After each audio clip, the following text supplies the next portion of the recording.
Yeah. Woo! Oh, I got a mouthful of dirt.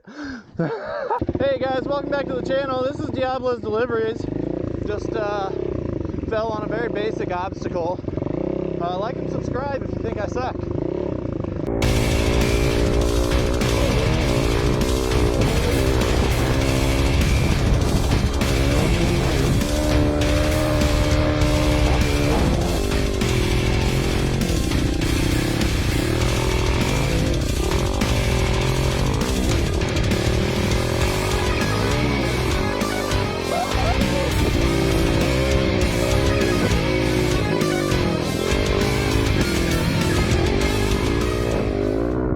Hell yeah, brother.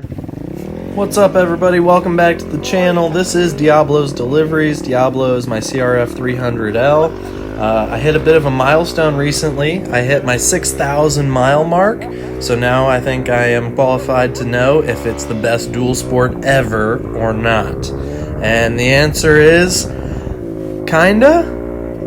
I think it's a very good dual sport. I'm going to talk about some of the good things about it and then some of the negatives, the bad things that I've noticed about it. Here we go. The first good thing I want to highlight is that it is the go anywhere bike. You can take a stock CRF300L, note mine isn't stock, but if it was still stock, it could go anywhere it needed to. The only reason mine's not stock is because I break things on it a lot, but that's because I kind of send it sometimes. But it can go anywhere as a stock bike. You'll keep up with people.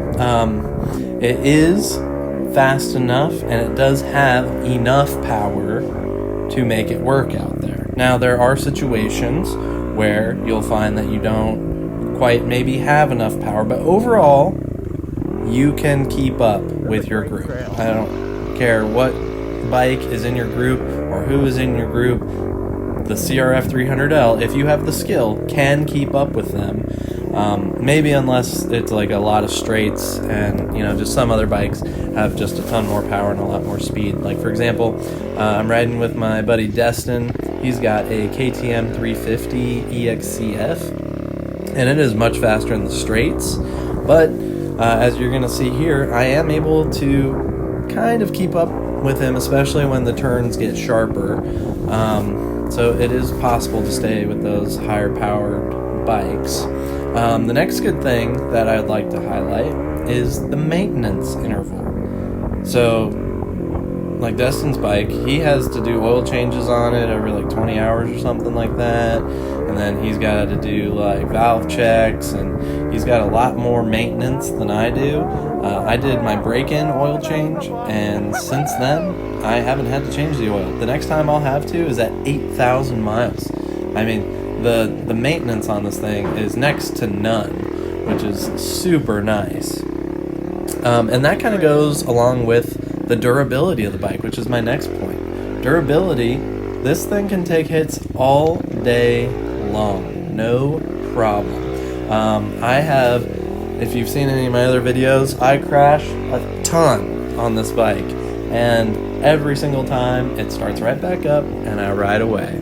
It is awesome for that reason. I wouldn't trust anything more than a Honda CRF300L out in the middle of nowhere. If you want a bike that is going to work every single time, no matter where you are, if you're trying to go across the Sahara Desert or something like that, and you're like, I need the most reliable bike, it's a Honda CRF300L. I'm claiming it right now. I don't have a ton of other bike experience, but I don't think there is anything that can hold up as well as one of these bikes can. They're awesome. Okay, with all the good, you're always going to have that trade-off, and you're going to have the bad. So with all of that durability and that longer maintenance interval, it's not a high-performance bike. So you're going to have a lot lower power than most other dual sports out there.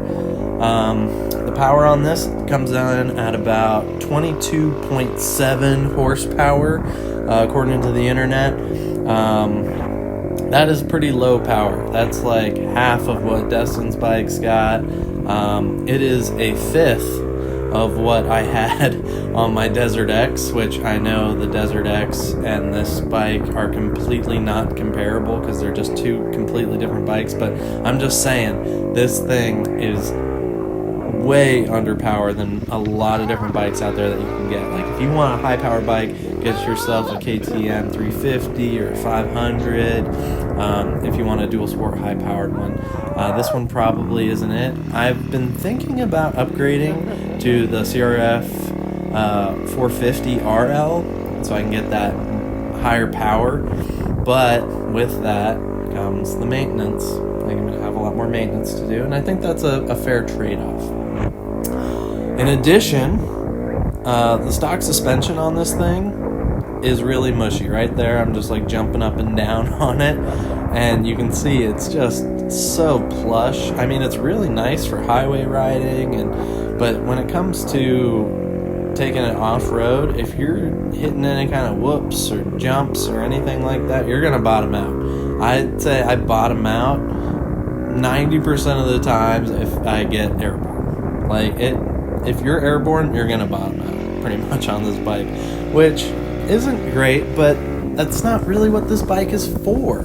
It's kind of a do-it-all bike, you know? You want to be able to take it on the highway and be comfortable there, and then be comfortable off-road as well. I think I'm starting to kind of go into needing a higher power bike, a higher performance bike, because I'm really enjoying the off-road side of things. I thought dual sporting I would be kind of like 50-50. No, I'm more like 95-5 or 90-10. Here's a great example of some bottom outs. Just these small little jumps, I'm bottoming out. I am a 200-pound man though, just on the stock suspension, so maybe if you're a little bit lighter, maybe you can get away with it, but I cannot. And those bottom outs, they hit pretty hard, and it's not a lot of fun. So that stock suspension definitely needs an upgrade.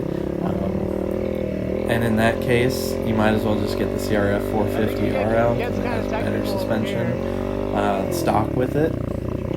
And then the last thing I'm going to say is about the weight. The weight of the bike comes in at about 311 pounds. And at 311 pounds, that's not a super heavy dual sport, but it's also not the lightest you can get. Most of your higher performance ones are going to be in the 250 range, so about 60 pounds lighter. Like, I think the CRF 450RL is around 260 pounds. So yeah, the weight of the bike is not ideal. It's not super heavy, but it could definitely be lighter if you got a higher performance bike. Alright, that's it for my review. That's 3 good things and 3 bad things. With any bike, there's going to be trade-offs. If you want a super reliable bike that can do anything, it's going to be this bike. The 300L has treated me very well. I'm excited to continue riding it, and I even have a race coming up that I'm going to try it out in. So be looking out for that video. The rest of this video, I'm just going to put on a little music and enjoy some riding footage. See ya!